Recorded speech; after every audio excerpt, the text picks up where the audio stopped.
Hello everyone, welcome to History and Culture. During the Republic of China era, a time known for producing a wealth of talented individuals, Yuan Quan was undoubtedly one of the most famous figures. He was hailed as the most prominent of the four young masters of the Republic.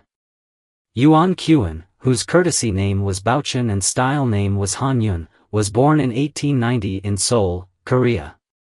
He was the second son of Yuan Shikai, the President of the Republic of China. And his mother was the younger sister of the Korean Queen Kim, whom Yuan Shikai married. Yuan Shikai had one wife and 9 concubines, with whom he fathered 17 sons and 15 daughters.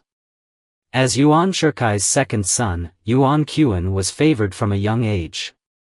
He was even adopted by Yuan Shikai's principal concubine, Madame Shen, who had no biological children of her own. Madame Shen doted on Yuan Quan, indulging his every wish and fulfilling all his desires. Yuan Quan was exceptionally intelligent and gifted from a young age. By the age of 6, he could read and write, and by 7, he began studying the classics. By the age of 10, he could compose essays, and by 15, he was writing poetry. He was hailed as a child prodigy. Early in his life, he studied under renowned teachers such as Fang Erqian, becoming proficient in the 4 books and 5 classics. And he also developed remarkable skills in calligraphy, painting, and poetry. He had a deep interest in collecting calligraphy, paintings, and antiques. At the age of 18, Yuan Quan briefly held the position of Assistant Secretary in the Ministry of Law, but he was not interested in politics.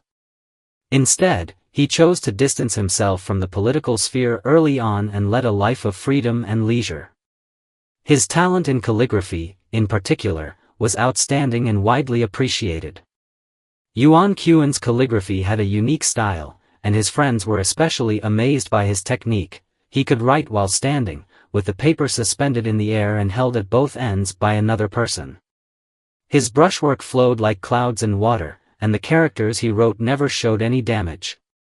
When writing small characters, he would even lie casually on his bed, holding the paper in his left hand and the brush in his right, writing with a fluid, elegant style, never deviating from the straight lines. Due to his exceptional calligraphy, there was a high demand for his works, and many people came to request his writing. At that time, he priced his works at 2 yuan per foot for a full sheet, 1 yuan for half a sheet, and 6 yuan for a folding fan. The price varied for works of different sizes, and works in different styles such as running script, seal script, and regular script were priced differently.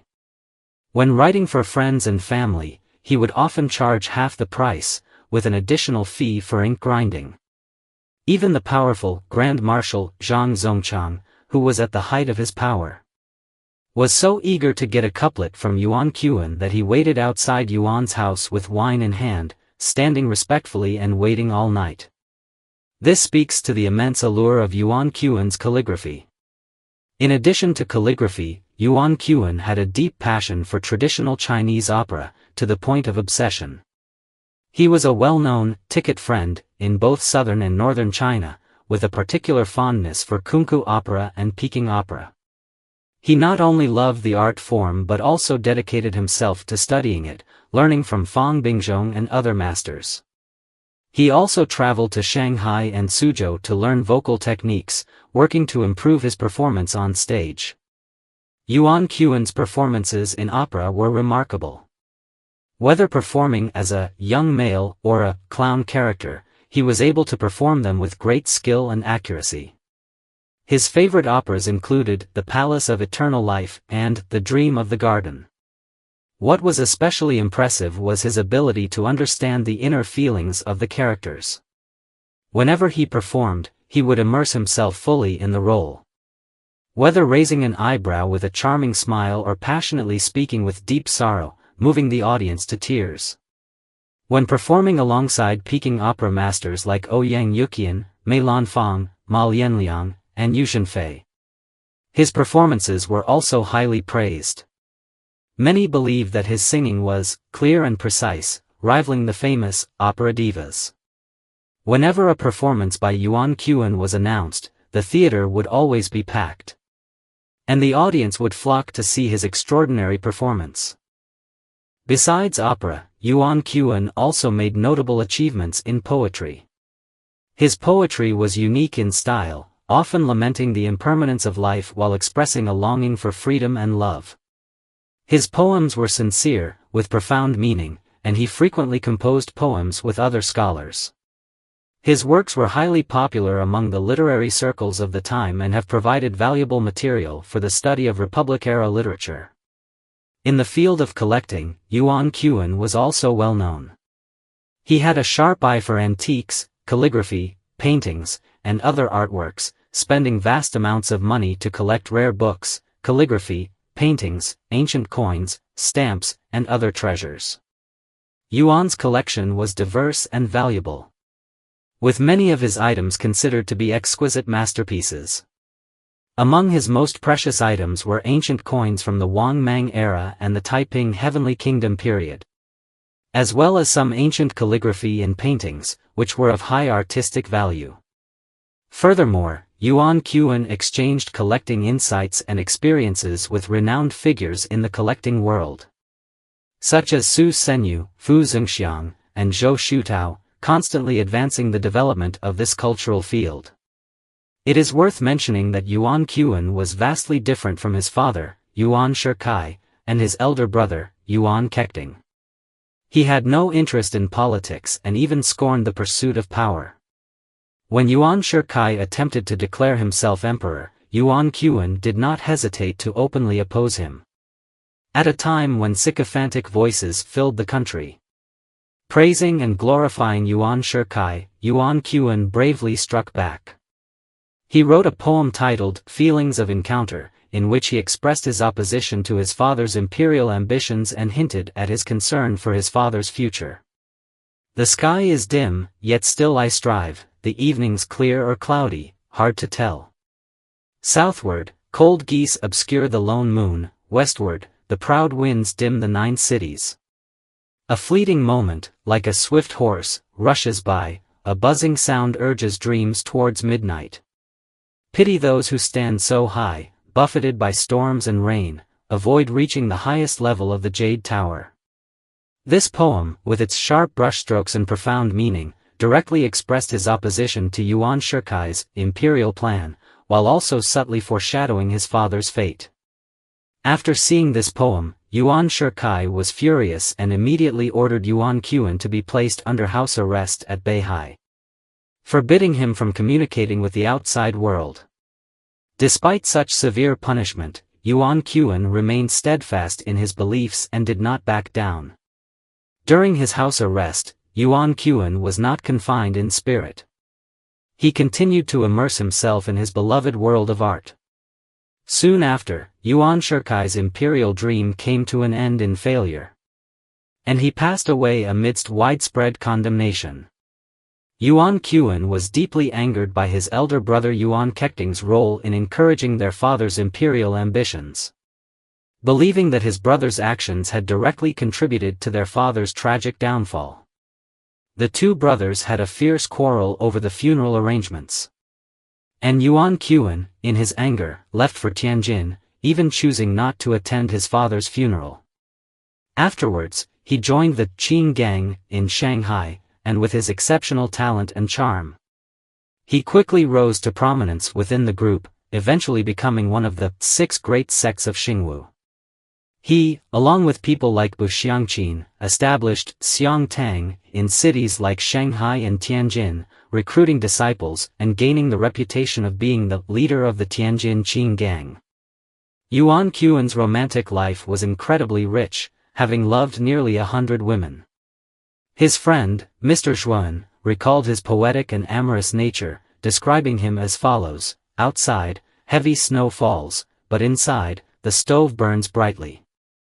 Surrounded by a group of beautiful women, Yuan Quan would drink and write, blending poetry and painting together in a carefree, charming manner, indescribable in words. Yuan Quan's first wife was Lu Meizhen. who came from a prestigious family and was the granddaughter of Lu Ruifan, the governor of Guangdong. She was both talented and beautiful. However, Yuan Qian's romantic nature meant he was never able to remain faithful. Despite being married, he continued to have relationships with other women. In addition to Lu Meizhen, he married 5 concubines: Qing Yunlu, Xiao Taohong, Tang Jijun, Yu Peiwen, and Yisian. Each concubine had her own unique charm, but Yuan Qian was never able to focus on any one of them. Moreover, Yuan Qian had many romantic encounters with women who were not his formal wives, creating several love stories outside of his marriages. One of the most well-known was his relationship with Hua Ji-chun, or Hua Yuan-chun. At that time, Yuan Qian was about 20 years old, while Hua Ji-chun was 6 or 7 years older. They fell in love at first sight. However, his first wife, Lu Meizhen, strongly opposed their relationship. In the end, Hua Ji-chun was never formally recognized as a member of the Yuan family and later passed away in the south. This unfinished love story became one of Yuan Qian's greatest regrets in life. Xue Liqing, Qing Yunlu, was also an important woman in Yuan Qian's life, someone who cannot be overlooked. Although her appearance and figure were not particularly striking, she had fair skin and an elegant demeanor. Her speech was especially charming, with a unique grace. After Yuan Qian met her, he fell in love at first sight. They quickly became a couple and had a son, Yuan Jialiu, who later grew up to become a famous Chinese-American physicist. However, after some time together, Xue Liqing began to feel dissatisfied. She found Yuan Qian's temperament to be calm and indifferent to politics and fame, spending his days drifting in boats, strolling in gardens, and composing poetry. The rules and lifestyle in the Yuan household also began to bore her. There was even an incident where, after writing 2 poems, she angered Yuan Qian so much that she nearly lost her life. Eventually, she decided to leave Yuan Qian and return to her former life. Xiao Taohong also had a connection with Yuan Qian. She came into the Yuan household after Xue Liqing left and became the mother of Yuan Jialiu. However, she too was unable to adapt to the restrictions of the Yuan household. After living there for more than 3 years, she chose to leave and start a new life in Tianjin. Despite their separation, neither Yuan Qian nor Xiao Taohong forgot each other. Though Yuan Qian was known for his amorous nature, he was always gentle and respectful towards women in his relationships. It was said that whenever Yuan Qian visited the pleasure houses, he would engage in lively conversation with the women, discussing poetry and literature, never treating them disrespectfully.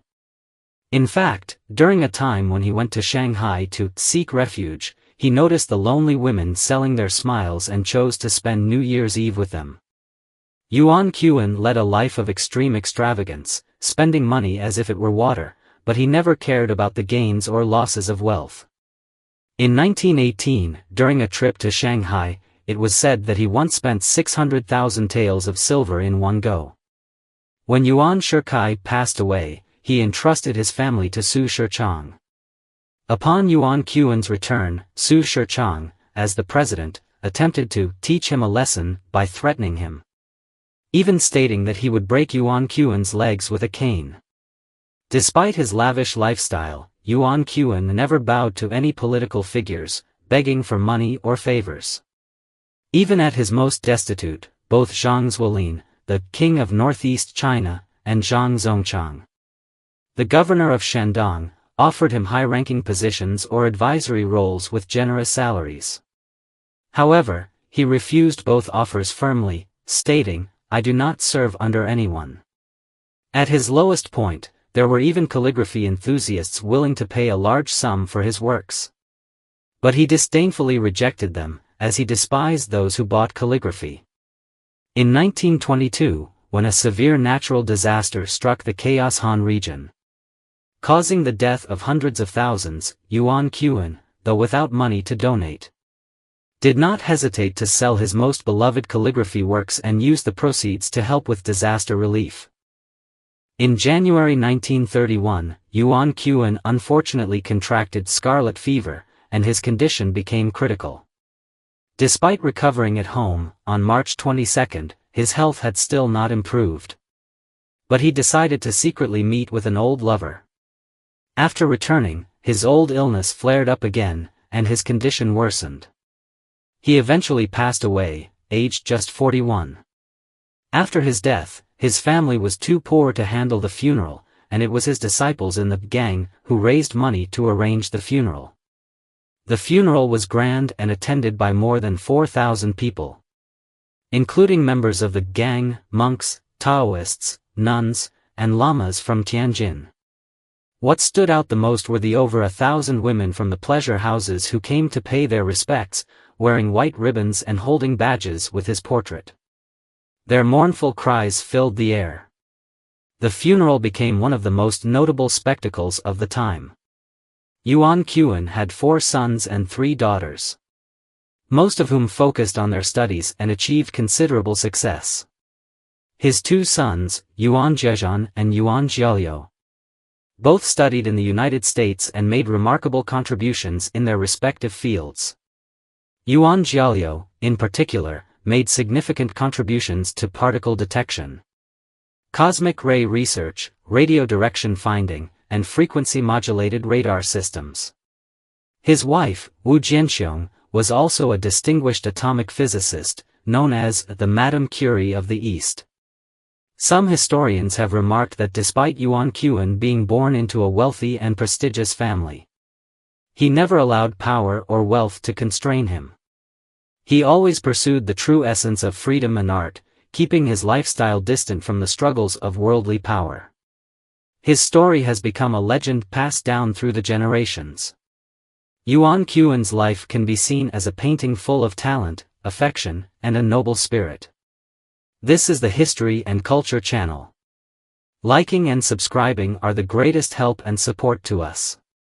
Thank you everyone and see you in the next time.